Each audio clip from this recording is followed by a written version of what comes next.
La mystérieuse maison Winchester. L'un des plus bizarres monuments connus pour abriter des fantômes est un manoir de 160 pièces, plein de coins et de recoins, dans la Santa Clara Valley, en Californie. On y fait souvent référence sous le nom de mystérieuse maison Winchester. La personne à l'origine de cette curiosité architecturale était Sarah L. Winchester, l'excentrique veuve de William Winchester, héritier de la fortune des armureries Winchester. Pendant la plus grande partie de sa vie, Sarah Winchester sembla parfaitement normale. Puis, en l'espace d'une seule année, son mari et son enfant unique moururent, et la double tragédie lui détraqua sans doute l'esprit. Elle s'enfonça alors dans une profonde dépression dont on ne put la faire sortir. Comme tant de personnes à la fin du XIXe siècle, Sarah Winchester s'intéressait au spiritisme, ce qui s'accentua après la mort de son époux et de son fils. Lors de l'une de ses rares sorties, elle assista à une séance menée par un médium de Boston, Adam Kunz. Celui-ci lui dit que l'esprit de son mari se tenait auprès d'elle et qu'il avait une tâche à lui demander d'accomplir. Elle devait bâtir une demeure pour les esprits de tous ceux qui avaient été tués par des fusils Winchester. La Winchester était la carabine la plus populaire du monde. La maison devrait nécessairement être immense. Sarah Winchester prit cet ordre émanant du monde des esprits très au sérieux. Elle vendit sa maison de New Haven, dans le Connecticut, et se dirigea vers l'ouest, totalement confiante dans le fait que l'esprit de son époux lui désignerait sa destination. Alors qu'elle traversait la vallée de Santa Clara, en Californie, elle vit une grande résidence en cours de construction, et les esprits lui dirent que c'était là. Elle prit aussitôt des dispositions pour acheter la maison inachevée à son propriétaire, un médecin de Californie. Naturellement, elle demanda quelques modifications au plan de construction originel, mais lorsque l'architecte discuta de ces changements avec elle, il s'aperçut qu'il n'avait pas affaire à une personne normale et quitta aussitôt ses fonctions. Sarah Winchester n'avait pas de souci à se faire. Avec l'argent qu'elle était prête à verser à ceux qui consentiraient à travailler pour elle, elle trouverait toujours quantité d'ouvriers tout disposés à se conformer aux plans les plus délirants.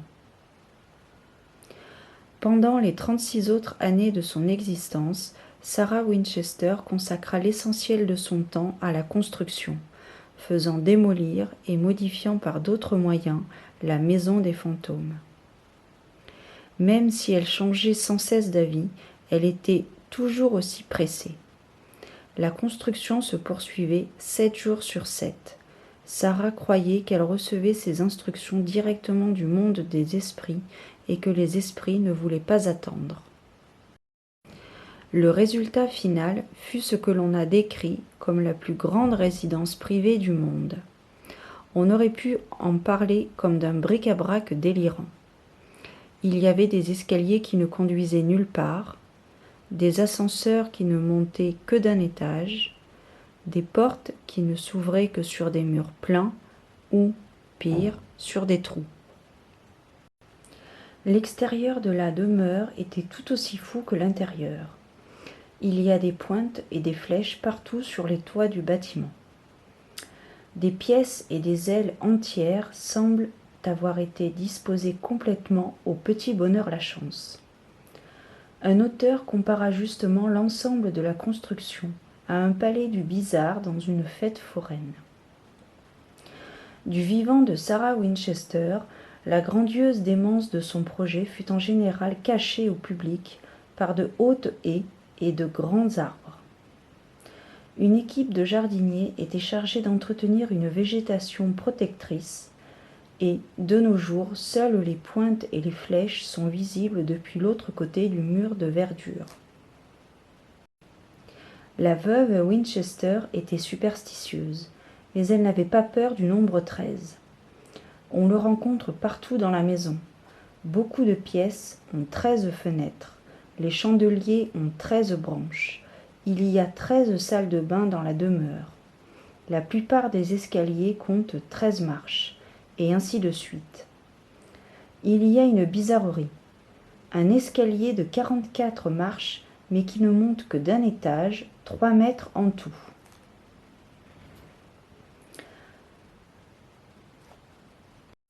La conception labyrinthique de la bâtisse reposait sur une manière de logique, dictée par la crainte d'esprits mauvais ou assoiffés de vengeance. Il se peut que Sarah Winchester ait essayé de les contrarier en les égarant dans le labyrinthe de couloirs et de cul-de-sac. On dit qu'elle dormait chaque soir dans une chambre différente et que, une fois qu'elle avait passé une nuit dans chacune des chambres de la maison, elle recommençait à en faire le tour. Ayant assez l'allure d'un fantôme elle-même, elle arpentait souvent les corridors de la demeure. La réputation de bizarrerie de la maison Winchester était renforcée par le secret. Sarah n'était pas totalement recluse. Ses besoins étaient assurés par une vaste équipe de domestiques bien payés et très discrets. Les visiteurs étaient éconduits. On dit qu'elle refusa de recevoir le président Roosevelt. Mais elle invita chez elle le magicien Harry Houdini, qui manifestait un vif intérêt dans le spiritisme, mais qui n'y croyait pas. Ce que la vieille dame conduite par les fantômes attendait du magicien sceptique, c'est difficile à dire. Peut-être la rencontre n'eut-elle jamais lieu, car les vies de Mrs. Winchester et Harry Houdini sont mêlées de légendes. La plus étrange pièce de cette étrange maison était une petite chambre sans fenêtre que l'on appelait la chambre bleue. C'est là que Sarah tenait régulièrement ses séances. Personne d'autre que Sarah, et probablement les fantômes, n'était autorisé à entrer dans cette pièce. À minuit, une cloche sonnait, et Sarah, vêtue d'une longue robe ornée de symboles occultes, pénétrait dans la chambre bleue pour ses réunions surnaturelles. On dit aussi que Sarah organisait régulièrement des banquets. La table était toujours dressée pour 13, mais Sarah était la seule convive visible. Les domestiques se chargeaient sans doute de la nourriture non consommée. Durant les 36 ans pendant lesquels elle habita la maison, on ne lui connaît qu'une seule sortie, et c'était en 1906, lors du tremblement de terre de San Francisco. Lorsque celui-ci se déclencha, la vieille dame fut terrifiée parce qu'elle croyait que les esprits malins l'avaient finalement rattrapée. Elle fut saine et sauve, mais elle développa une aversion pour la chambre dans laquelle elle dormait à l'époque et la fit condamner. Sarah Winchester avait d'autres idées étranges. Elle croyait que le monde allait être détruit par un grand raz-de-marée. Elle fit construire une péniche d'habitation, une sorte d'arche, sur ces terres. Après le tremblement de terre, elle vécut dans la péniche pendant 6 ans avant de regagner sa maison de Santa Clara Valley. Sarah Winchester mourut dans sa maison aux fantômes en septembre 1922, à l'âge de 85 ans. La demeure est à présent gérée comme une attraction touristique et reçoit de très nombreux visiteurs.